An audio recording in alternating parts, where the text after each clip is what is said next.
If you withhold money from the mother of your child, or you don't pay child support, or you don't provide for your child to intentionally make the mother of your child struggle, you're not just making the mother of your child struggle, you're making your child struggle as well. As you see, a lot of you men will leave the mother of your child and then get mad because you no longer have control over her. You can't lie to her, gaslight her, manipulate her, cheat on her. Whatever you were doing in the relationship, you can no longer do to her. And when a lot of you start to see that you're not getting a reaction from her and you can no longer affect her or control her, you'll start to withhold the money that is meant to take care of your child just to hurt the mother of your child. Let me tell you something, regardless of how much money the mother of your child makes, regardless if your child has everything your child needs, if they're living a perfect life without you, your financial support will go a long way. So if you're leaving the mother of your child to do everything by herself, to intentionally make her struggle because you no longer have control over her now that you're not together, I do hope at some point in time y'all start to realize that you're not just making the mother of your child struggle, you're making your child struggle as well.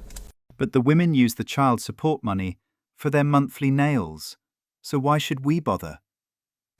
If you find that you're always struggling to pay your bills, or you always feel like you don't have money, you don't have enough money, every time you need to do something you really need to do or want to do for yourself that requires money and you don't have it, if you are the person that everyone always asks to borrow money from, even when you know in yourself that you need the money that you have, if you are always the person who comes through for other people, right? You always overpay. When you go out to dinner, you take over the whole bill. Really, you should be splitting it with the other people at dinner. Typical financial advice is often that you are overspending, that you are not tracking your spending as closely as you should be. You need to go through those bank statements. You need to stop buying that coffee. You need to stop buying yourself lunch.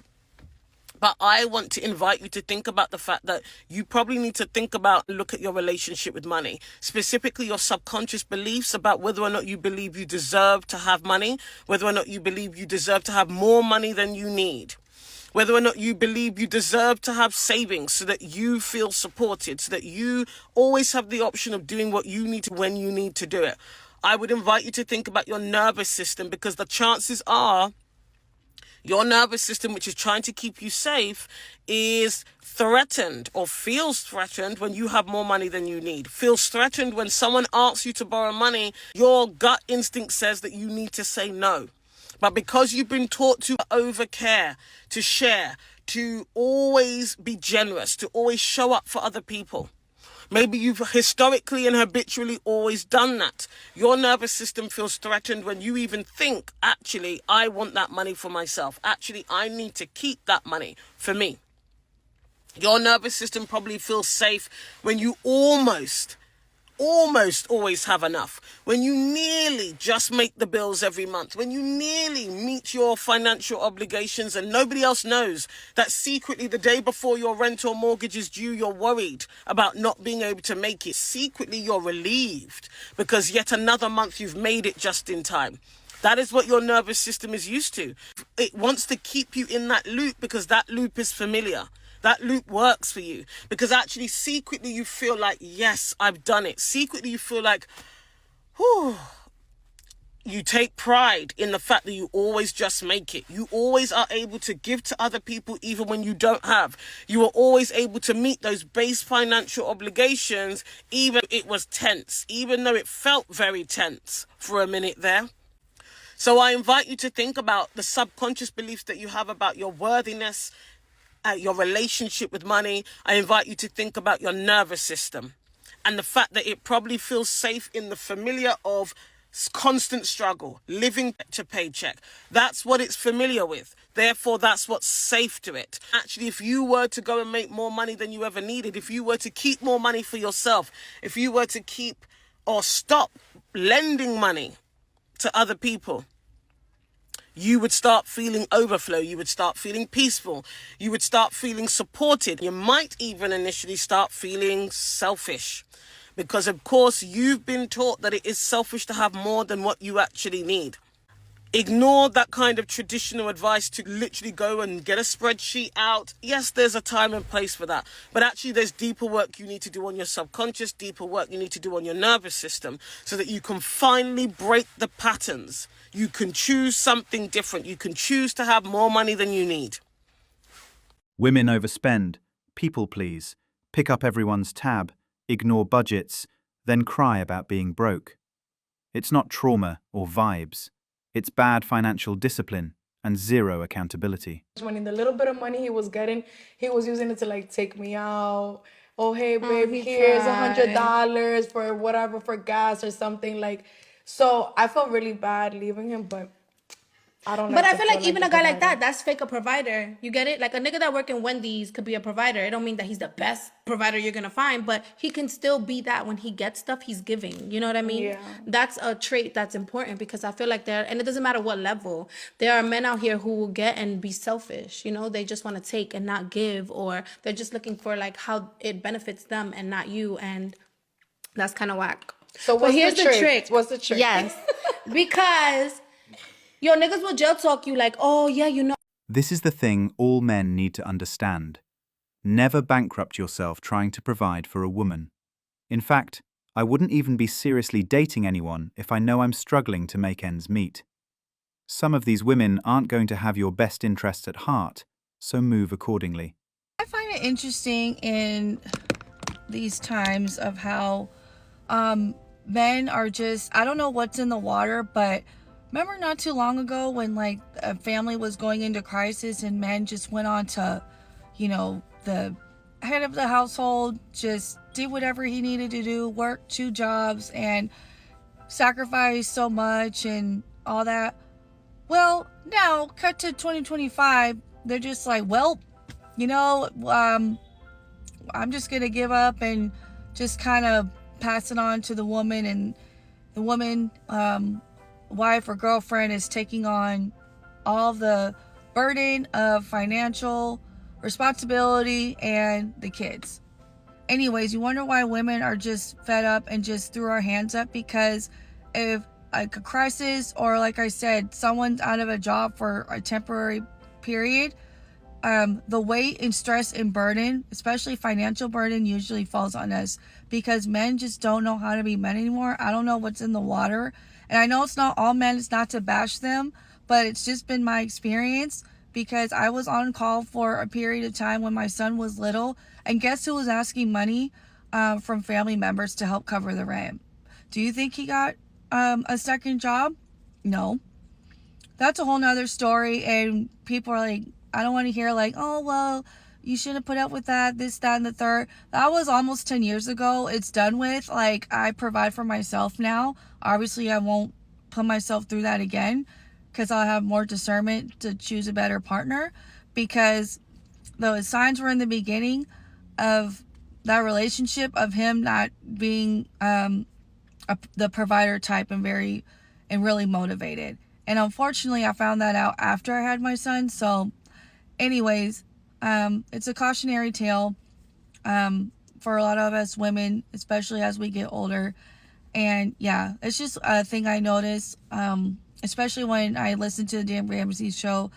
You know, it's just, you know, the men can't handle anything, and it's always the woman calling in, explaining their situation, and it's just sad, and it shouldn't be like that, especially if you have kids, because we're supposed to be the moms and nurture and hold together a household, and the man's supposed to do his thing to provide. Yeah, that's just what I noticed, and I hope it gets better. We men are fine. Bank accounts are overflowing because we stopped dating and are not in relationships.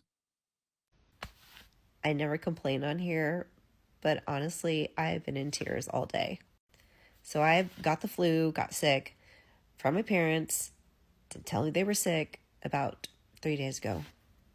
I had back-to-back sessions on the last 2 days, like 10 sessions, barely alive, breathing in my session. Yesterday, I woke up with hives all over my body and freaking out, contemplating life and wondering, should I go to the ER or just take Benadryl? Because my whole body was covered, so I think I had a reaction of something. Now, as a spiritual person, I'm like, I'm protected, I'm all this, but no. Are some people just being challenged right now? Because I feel like I am being challenged to a T. How can I run a business being sick?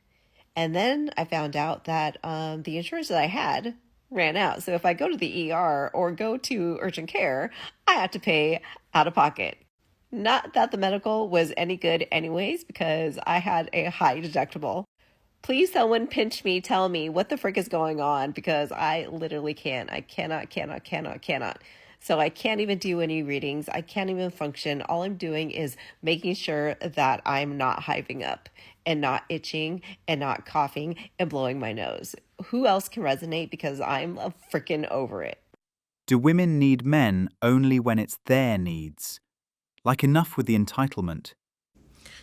Being a single woman does not have to be a burden financially. It does not have to be a financial struggle. Single women also need to work on their money energy, on their attitudes towards money, and understanding the truth about money. When you are living, operating outside of traditional containers, such as marriage, maybe even motherhood, you are still having to grapple with the training and conditioning that women from girlhood are subjected to, which is that money comes through and from men, right? You may have had a father that provided in some kind of financial sense. You may also have been taught, as most women have, that a man's role is to provide. So when it comes to your dating interests and history, you have placed value on men being able to give you money or provide material things. Maybe you have been married in the past. Maybe you desire marriage.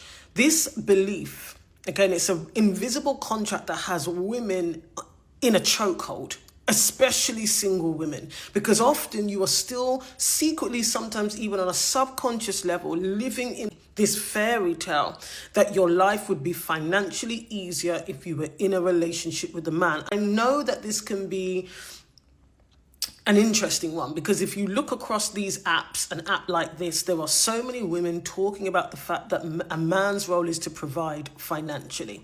There are so many women who will encourage you to go into relationships having that number one priority, that man is bringing money into your life. Now, here's the thing. Money as a source, as an energy, as a material, as a resource does not come from men. They are not the source of money. They didn't create money. They don't own money. Your access to money is not predicated on any man. You need to understand and accept this truth. You can bring money into your life anytime, anyway, as a woman, directly. When we look around the world, people are making money in a myriad of ways. There are hundreds of ways of making money. And a woman is no less capable of generating income in various ways, whether that's through a job, whether that's through a skill, a side hustle, freelancing, contract. There are so many ways. You can sell, mascaras, you can sell secondhand cars. It is entirely possible that you as a woman can attain some kind of financial stability without resorting to being in a relationship or being in proximity or being in a marriage with a man. And I talk about this specifically in heteronormative language because really and truly it is men who are expected to be providers. Let's just be honest here. It will be the single thing as a single woman that will hold you back. If you still hold this belief in your mind and your body and your heart that money comes from men and through men. Because once you accept that it doesn't, that you can bring money into your life anytime, on your own terms, you do not have to barter, negotiate, or do anything you don't want to do in exchange for money or material things from a man. You do not need to perform. You do not need to labor to get money. You can get money yourself off of your own talent and skill and energy and time. That is what true freedom is. And if you're still interested in partnering with someone, but at least you have your own resource. At least you can now enter into those dynamics with the ability to negotiate, with the ability to set your own terms and conditions. So you need to do away with this attitude and this belief. It is not true. Money is available all of the time. You can bring it into your life in a myriad of ways without needing to be with a man. Too many single women, even if you say you're happy single, you've kind of resigned yourself to also being struggling. Living paycheck to paycheck. You do not have to live like that as a single woman. It's 2026. Learn some skills if you don't think you have any. Learn how to sell if you don't think you know how to sell. Get better, get your relationship with money in a healthier state. Because once you do that, you do not need to rely on a man for money. And this is not anti-men, this is not anti-relationship. You know my philosophy here. An unpunishable woman is rooted, regulated, and resourced. She does not rely on a man for money.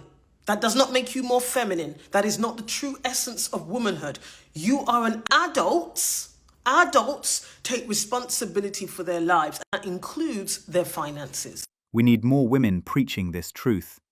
Financial independence, accountability, and skill building are real empowerment, not waiting to be saved. This mindset frees women and creates healthier, equal relationships.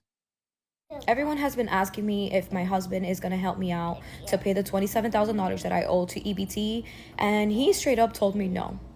He has more than $27,000 in his business account, and he says he's not going to help me out.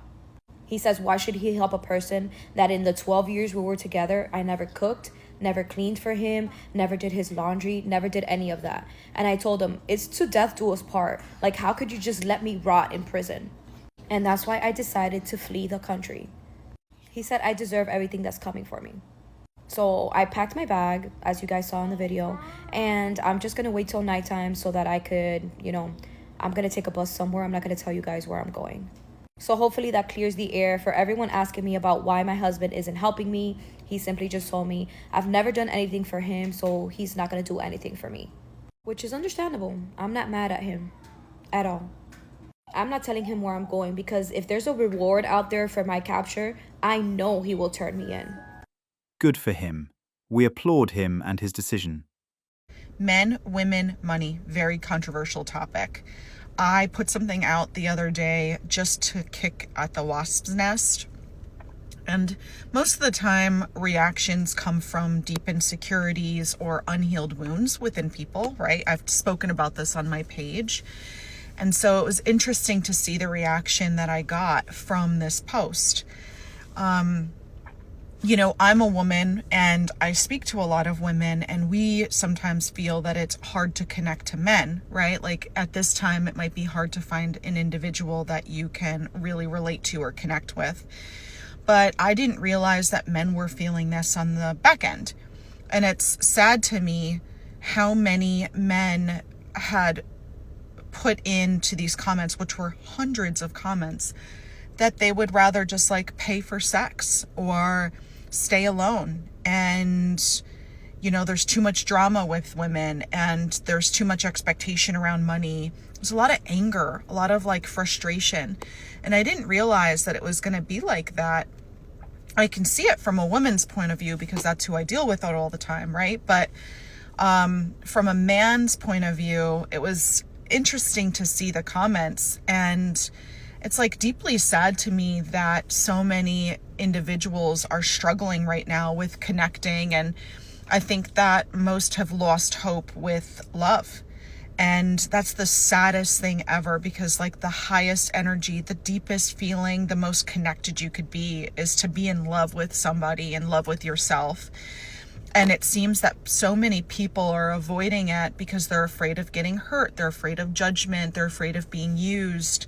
And so there's a lot of like unhealed trauma that needs to be worked on, I guess, in this world for us to start connecting again. It's interesting because I feel like people want to connect, but they're fearful of it. And they're so afraid of being used and getting hurt.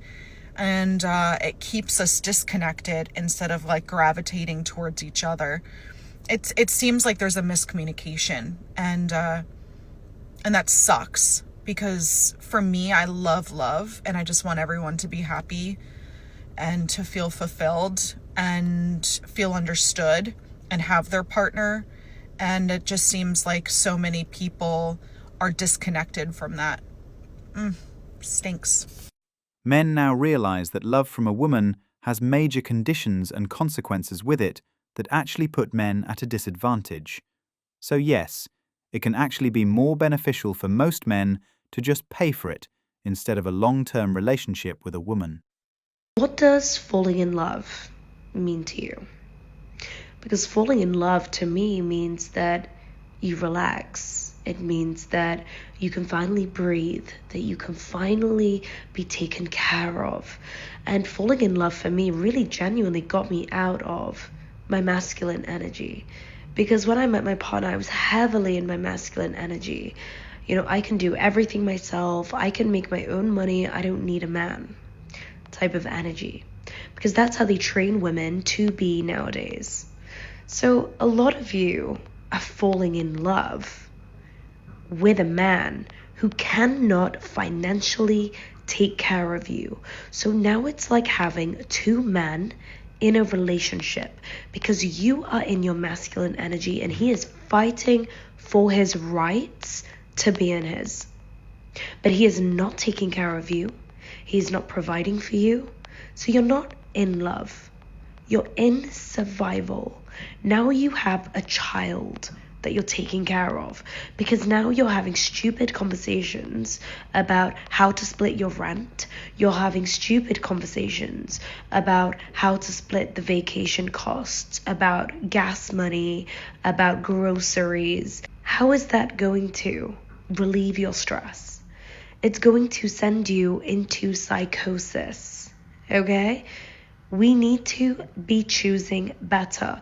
It is impossible to fall in love with a man who cannot add value to your life, lift a burden that you have. If he is not bringing more to your life than what you already can, I promise you, you can do it 10 times better on your own. Stop falling in love with a man who's going to put you straight into survival, who's going to elevate the amounts of masculine energy that you have within yourself. He is not putting you in your feminine.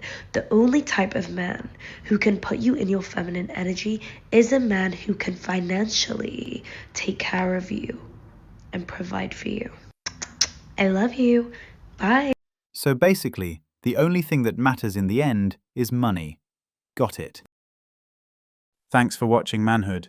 If you want access to exclusive episodes and want to support the channel, hit that join button and become a member. Don't forget to like, subscribe, and share this video if it hit home. Drop your stories and thoughts in the comments. We read everyone. See you tomorrow.